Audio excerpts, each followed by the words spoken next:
Hi there, how's it going? So there are going to be far better quality videos coming out on this particular project, but it's one that's really important to me, so I wanted to take the time to do another one of my crappy, ill-produced videos because I really want to geek out on some of the details with you. So first off, the backstory. Icon's been in business now for, gosh, I guess like 8 years, and we started with the FJ series, and we first had what we called Gen 1. So Gen 1 had cast iron, fuel injected, but cast iron V8, a new venture 4500 tranny, the old ecliptic leaf spring suspension, and that was all good, but I really wanted to keep going and growing. So then we came out with Gen 2, which evolved to the coilover suspension in partnership with Fox Racing and Eibach. And we evolved to the LSV8 and a billion other things. Some of them happen all at once, but a lot of them happen kind of one by one over time, basically as it was rational to do. So, when I ran out of a component, before I reordered it, stopped to consider redesigning it and coming up with some new ideas. So now I really am excited to do the prototype of what will be our Gen 3 version, or at least the prototype upon which we're testing a bunch of different solutions and systems on to determine what we want to do for Gen 3. So we kind of saw sort of a birthday opportunity in that we're just finished delivering Icon 100 in the FJ line, and seemed like a good opportunity, combined with the fact that our good friends at the Petersen Museum here in Los Angeles were finishing up and reopening with a massive redesign themselves. And they asked if we'd be interested in displaying something at the museum. So I'm really honored because they've asked me recently to be a part of sort of an industry section of the museum, wherein they've developed all these kiosks where you can do Q&As on video with different people in the automotive world about what it takes to develop a vehicle and bring it to market. So they have separate kiosks for marketing, research and development, testing, engineering, prototyping, and all that, where they have all these rock stars in the industry talking at those individual segments. Well, I guess they ran out of good content because they invited me into the game. But it was really a fun opportunity for us because we kind of got to express how the Maverick does it, how a small company with limited resources paves that path to production. And so the vehicle will be displayed right in front of that section of the museum. And we've called the vehicle the Petersen Special. So it basically was the answer to about 3 dozen questions nobody had ever asked, and basically a test bed for me to try out a whole bunch of new ideas. So some of those ideas were strictly engineering focused, and others were cosmetic focused. But all in all, I'm really excited, and I wanted to do this video to explain all these little details to you. So let's start with the mechanical engineering stuff. So brakes. Been happy with our brakes. We've been running a sport brake option for many years, and it's been very popular. But then the opportunity arose for us to work directly with the engineers at Brembo, which was a no-brainer. Brembo, world-class brakes, world-class people, and their engineering team is right here in Southern California. So we worked with them to develop the new Icon Sport Brake package, and it is incredible. So we're running 6-piston front calipers, 4-piston rear with a dedicated parking brake, and we reduced our stopping distance by an extra 20%. And we also decided to integrate Hydraboost Brake systems. So traditionally with Icon, we've worked with vacuum assist, kind of conventional master cylinder setups. That's all fine and dandy, but with our derelict and reformers, we had been experimenting with utilizing Hydraboost. What Hydraboost does is take hydraulic pressure from the power steering pump and use that to compound your foot pressure to give you the power assist. It works super well. I've just been thrilled with it, so we tried that on this.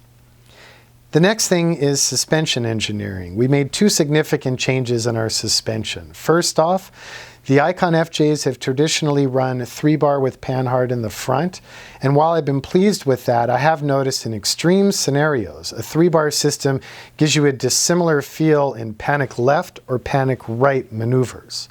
With the Icon BR, we had used a radius arm suspension architecture. In the BR, we did that because the center of the front axle in relation to the engine was such that if we did the 3-bar and we tried, you'd get all sorts of odd dynamics that weren't acceptable. So to solve that problem, it was recommended that we try radius arm. We did, it worked, we love it. As I got to know the BR more and more though, I started to wonder, I noticed the on-ride refinement is better. There's more finite control over the front axle motion, and also that left and right maneuver feels the same. There's more symmetry in it. So we decided to give that a shot. We also worked with our friends at Fox Racing who developed these super cool new shocks that will become the Icon Sport suspension option. So what it is, they have 2 dials on them. One dial allows you for high speed adjustments and the other for low. And it does proper real-time valving with the nitrogen charged remote canisters to really help us dial in the suspension.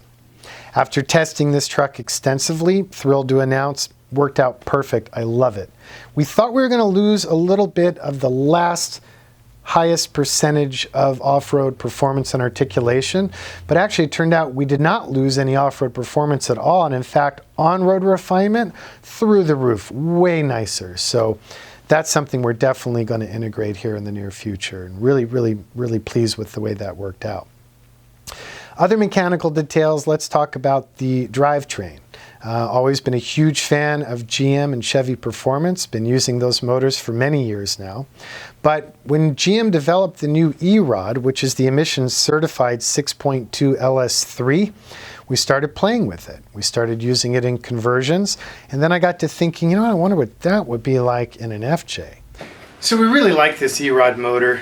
Copious power, tons of reliability, lightweight, good efficiency. And another thing that's great about it is it comes with a 50,000 mile 2-year warranty supported by the GM dealer network.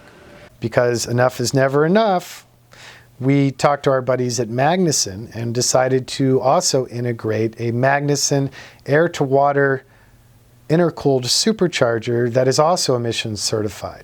So the end result is a lot of power. It's super fun. The cool thing is our chassis by Art Morrison is so robust. There's no chassis flex or any concerns there to really worry about, but the performance is downright mighty. Recently, our friends at Motor Trend tested it on a track, and it came in at 5.7 seconds 0 to 60. Pretty impressive for a 2-ton solid axle loaf of bread, huh? We're going to get that a little bit better too, because the transmission program timing we're working to refine further. But that powertrain's putting out about 540 horse. It also brings on the torque earlier in the power curve, so there's great benefits on and off-road. For the transmission, because of the tremendous gains in horsepower and torque, we decided to run the GM 3/4 ton version of the tranny we normally run. It's referred to as the Supermatic, and it's part of the 4L85E class of trannies. Works really nice. Our 5.7 0 to 60 number, I think we can make that a little bit better.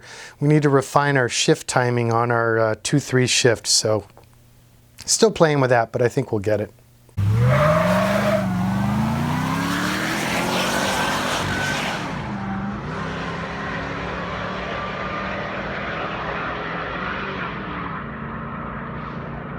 We've been getting creative with the wheels lately, and we decided to design our own Icon wheels. So really excited about them. They're very similar looking to their previous version that were an off-the-shelf product. But they're ours, yay! So they're forged aluminum. They're made here in Southern California. They feature the Icon logo and the Icon lizard on the center caps, and again, plastic, no way in hell. So the center caps are aluminum, and they've got a really cool knurled detail to them, and then the wheels are finished in the Icon volcanic black finish. They're an 18x9, which gave us more room for the new Brembo sport brakes. So let's talk about the cosmetics. On the outside, we redesigned the exterior rear view mirrors. headlights, reverse light, reverse camera, and front auxiliary lights. Big fan of LEDs, as most of you probably already know. And we discovered this American company called Putco, and they just released a new series of lighting products that are made in the US, and we decided to try those. Really impressed with these headlights. LED tech is moving at such a fast pace, it's just remarkable. These are the best lights that we've tested, bar none, hands down, no brainer. They look a little weird, so some people don't like them. We're going to continue to offer the more traditional looking truck light icon used LED headlights, and then people can decide. For the front aux lights, we traditionally ran Vision X lights sitting on top of the bumper. They had, I believe, about 12 diodes. The new lights from Putco that are flush fit into the face of the front bumper, 3 diodes. Less power draw, lighter weight, waterproof, and greater output than the old ones. So again, no brainer there. Same with the reverse light. Putco's low profile reverse light integrated really well. We made a bracket so that fits with our license plate assembly, and really happy with that too. The original Toyota rearview mirrors that we use, they're okay, but they're kind of archaic and they're a real pain in the ass to take apart and powder coat and put back together again. So we decided to redesign those from scratch. That was all done in SolidWorks, like all the other design work that we did on this truck, and redid those in 6061 billet. Much better visibility, greater range of adjustability, and they're super stout, machined in aluminum. You can just feel the quality. Those will attach to a stock Land Cruiser door hinge, so we just started retailing those on the sites, and they work really nice. While we're on the subject of mirrors, the inside rearview mirror, the one we used to use, it's all right. It was kind of plasticky, didn't really do much of anything, and I noticed it was a little wobbly. So I cribbed the Tesla rearview mirror, and really happy with that. So it's auto dimming and just a higher quality component. It's built really nicely. You'll also notice the LED light bar that goes across the expanse of the front of the windshield frame. That is a stupid gnarly light. It's like stadium lighting, but again, nice and low profile. And not too obnoxious. You don't really see it unless you're looking for it. New body color called Sierra Brown. Really happy with that. It's the same technology by Cardinal of the SDIC powder coat family that we've used throughout the brand's history, but just a new color. I like it. So that'll be our 10th color. We also did a custom Chilowich weave on the interior seating that is in the warm brown tones, and it just tied that body color really nicely. On the interior lighting, we added a dome light to the roll bar that's attached by magnets, so you can actually take it down and freehand it and put where you need the lights. That's something we never had before. We just had LEDs down low, so we thought that would be a good thing to do.